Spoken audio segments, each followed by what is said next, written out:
Palabras de fe. Reflexión diaria del Evangelio.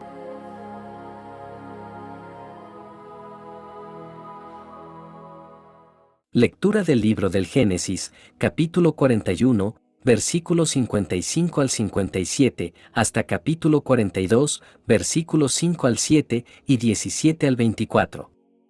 En aquellos días, en todo el país de Egipto, hubo hambre, y el pueblo clamó al faraón, pidiéndole pan.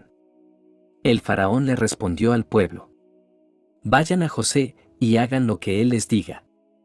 Entonces José mandó abrir todas las bodegas, y abasteció de víveres a los egipcios.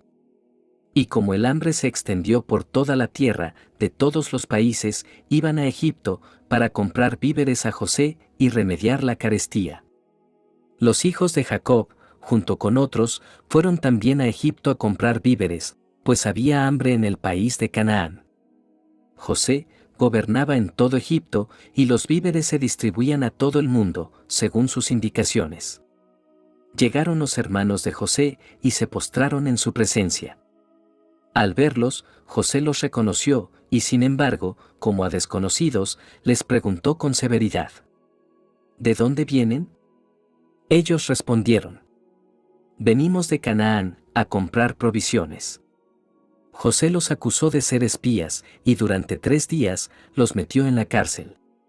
Al tercer día, José los mandó sacar, y les dijo: yo también temo a Dios. Si hacen lo que les voy a decir, salvarán su vida. Si son gente de bien, uno de ustedes se quedará detenido en la prisión, mientras los demás van a llevar a sus casas las provisiones que han comprado. Luego, me traen a su hermano menor, para que pueda yo comprobar si me han dicho la verdad. Así no morirán. Ellos estuvieron de acuerdo, y se decían los unos a los otros: con razón estamos sufriendo ahora, porque pecamos contra nuestro hermano José, cuya angustia veíamos cuando nos pedía que tuviéramos compasión de él, y no le hicimos caso. Por eso ha caído sobre nosotros esta desgracia. Rubén añadió: ¿no les decía yo que no le hiciéramos daño al niño, y no me hicieron caso? Ahora nos están pidiendo cuentas de su vida. Como estaban hablando por medio de un intérprete, ellos ignoraban que José les entendía. Entonces José se alejó de ellos y rompió a llorar. Palabra de Dios.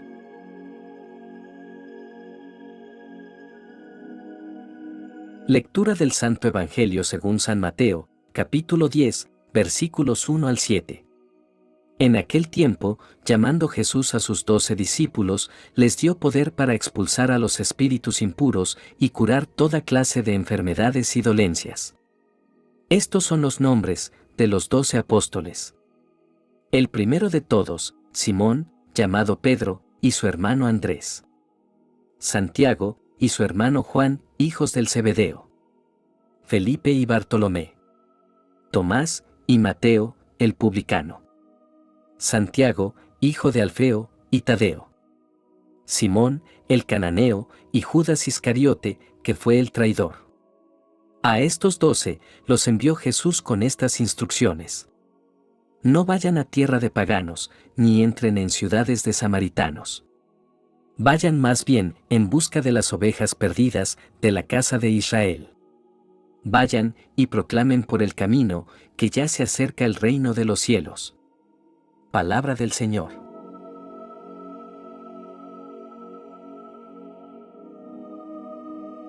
Hoy, en nuestras lecturas, encontramos historias que nos hablan del poder de la providencia divina, de la reconciliación y de la misión que Jesús confía a sus discípulos.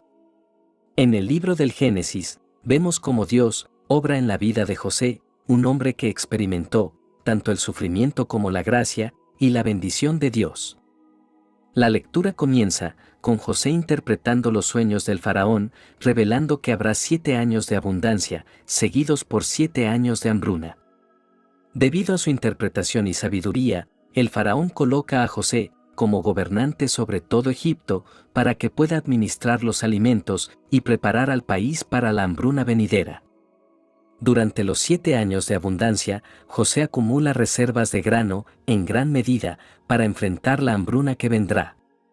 Cuando la hambruna finalmente llega, se extiende más allá de las fronteras de Egipto y afecta también a la tierra de Canaán. Jacob, el padre de José, y sus hermanos, escucha que hay alimentos en Egipto y envía a sus hijos allí para comprar grano. Cuando los hermanos de José llegan a Egipto, se presentan ante él sin reconocerlo. José, sin embargo, los reconoce de inmediato y decide ponerlos a prueba.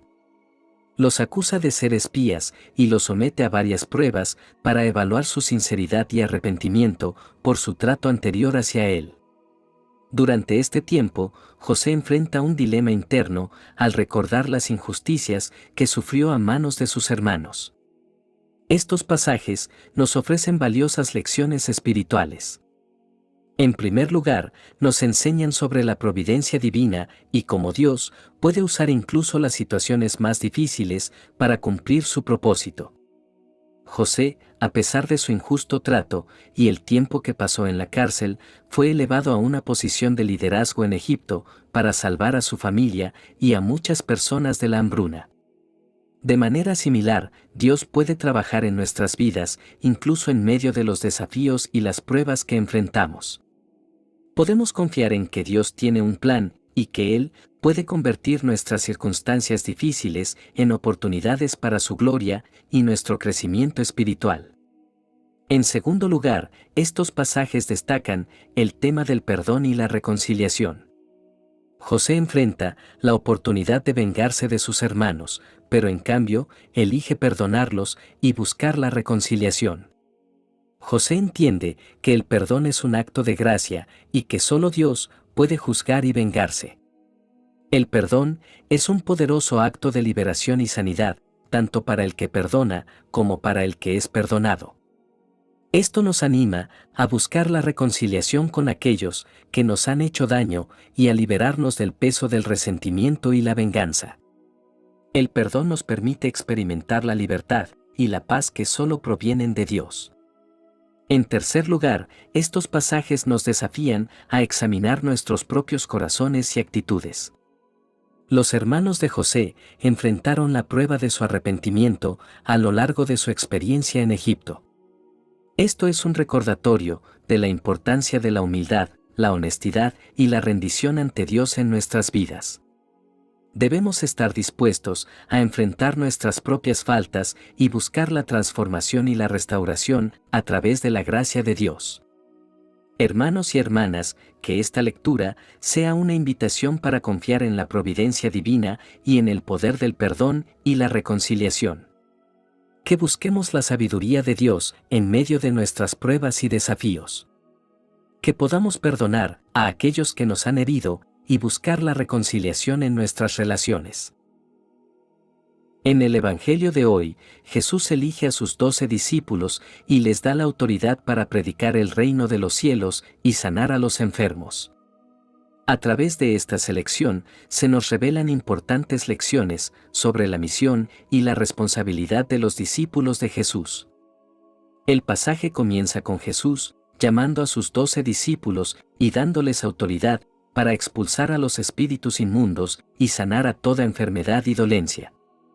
Jesús les da poder para continuar su obra en la tierra y llevar el mensaje del reino a las personas.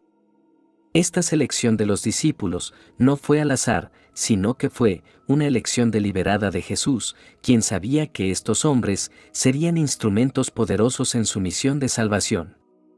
En este pasaje podemos ver la soberanía de Jesús en la elección de sus discípulos. No se basó en su riqueza, posición social o conocimiento académico, sino en su disposición de seguir a Jesús y su fe en Él. Jesús eligió a hombres comunes, pescadores y recolectores de impuestos para llevar a cabo su obra en el mundo. Esto nos muestra que no importa nuestra condición o pasado, Jesús nos llama a todos a ser discípulos suyos y a participar en su misión de salvación. Además, Él les da instrucciones específicas sobre su misión. En ese momento, Jesús limitó el alcance de su misión a Israel, pero después de su resurrección, la misión se expandiría a todas las naciones. Sin embargo, esta instrucción inicial revela el enfoque y la prioridad de Jesús en su ministerio terrenal: rescatar a las ovejas perdidas de Israel y llevarlas de regreso al redil del Padre. Esta instrucción también nos enseña sobre la importancia de la obediencia y la confianza en la misión que se nos ha encomendado. Jesús les dice a los discípulos que no se desvíen de su camino y que no entren en las ciudades de los gentiles o los samaritanos. Esto les recuerda que su misión es clara y específica y deben seguir las directrices de Jesús. Del mismo modo, nosotros también debemos buscar la guía de Dios y obedecer su llamado en nuestras vidas, confiando en que su plan es perfecto y que Él nos capacitará para cumplir su voluntad. El reino de Dios es el dominio y la soberanía de Dios sobre todas las cosas, y Jesús vino a establecer ese reino en la tierra a través de su vida, muerte y resurrección. Como discípulos de Jesús, tenemos la responsabilidad de proclamar y vivir el mensaje del reino, invitando a otros a experimentar la vida transformadora que se encuentra en una relación personal con Él. En esta instrucción, Jesús también nos desafía a vivir vidas coherentes con el mensaje que predicamos. No podemos proclamar el reino de Dios y al mismo tiempo vivir de acuerdo con los valores del mundo. Debemos ser ejemplos de fe, amor y santidad, demostrando el poder transformador del Evangelio en nuestras propias vidas. Nuestro testimonio y nuestra forma de vida deben reflejar la realidad y el impacto del reino de Dios en nosotros. En ambas lecturas vemos la importancia de la reconciliación. En el caso de José, es una reconciliación familiar. A pesar de las heridas del pasado, José se muestra dispuesto a perdonar y a acoger a sus hermanos. La reconciliación es un proceso doloroso pero liberador. Nos permite sanar las heridas del pasado y avanzar hacia una relación renovada con Dios y con los demás. Es un llamado a la misericordia, a perdonar a aquellos que nos han herido y a buscar la unidad y la paz. En el Evangelio vemos la reconciliación en un contexto más amplio. Jesús nos llama a reconciliarnos con Dios a través del arrepentimiento y la conversión y a ser agentes de reconciliación en el mundo. Esto implica amar a nuestros enemigos, perdonar a aquellos que nos han ofendido y buscar la paz en todas nuestras relaciones. Como discípulos de Jesús, estamos llamados a ser instrumentos de su amor, a seguir su ejemplo de humildad y servicio, y a trabajar por la reconciliación y la justicia en el mundo. En nuestra vida cotidiana, a menudo enfrentamos desafíos y dificultades. Podemos sentirnos abrumados por las responsabilidades, las preocupaciones y las tensiones de la vida. Sin embargo, en medio de todas estas circunstancias, debemos recordar que Dios está con nosotros. Él nos acompaña en cada paso del camino, nos fortalece y nos guía. Como José, podemos confiar en la providencia de Dios, sabiendo que Él tiene un plan para nuestras vidas y que puede convertir incluso las situaciones más difíciles en bendiciones. Además, como discípulos de Jesús, estamos llamados a responder a su envío con valentía y fe. Jesús nos llama a salir de nuestra comodidad y a proclamar su mensaje de amor y salvación a todos los que nos rodean. Nos anima a ser testigos vivos de su presencia en el mundo a través de nuestras palabras y acciones. A veces, esto puede requerir sacrificio y renuncia, pero debemos recordar que Jesús está con nosotros y nos da la gracia y la fortaleza para cumplir con esta misión. En nuestras oraciones, presentemos nuestras intenciones al Señor. Oremos. Padre amado, te agradecemos por la historia de José y sus hermanos que nos enseña el poder del perdón y la reconciliación. Ayúdanos a perdonar a aquellos que nos han herido y a buscar la reconciliación en nuestras relaciones. Concede tu gracia para sanar nuestras heridas emocionales y restaurar nuestras relaciones rotas. Te pedimos, Señor, que nos des la valentía para responder al llamado de Jesús de ser sus discípulos y misioneros en el mundo. Concede tu Espíritu Santo, para que nos guíe y fortalezca en nuestra misión de proclamar tu reino y llevar tu amor a los demás. Te pedimos, Señor, que nos des la gracia de confiar en tu providencia divina. Ayúdanos a no preocuparnos por nuestras necesidades materiales, sino a confiar en que tú proveerás todo lo que necesitamos. Ayúdanos a ser generosos y desprendidos en compartir nuestras bendiciones con los demás. En el nombre de Jesús, oramos y te ofrecemos toda nuestra vida y nuestras intenciones. Que tu voluntad se cumpla en nosotros y que podamos ser fieles seguidores tuyos en todas las circunstancias de nuestra vida. Amén. Que la bendición de Dios te acompañe en este día. Si te gustó esta reflexión, déjanos un comentario y no se te olvide compartir con los demás la palabra de Dios.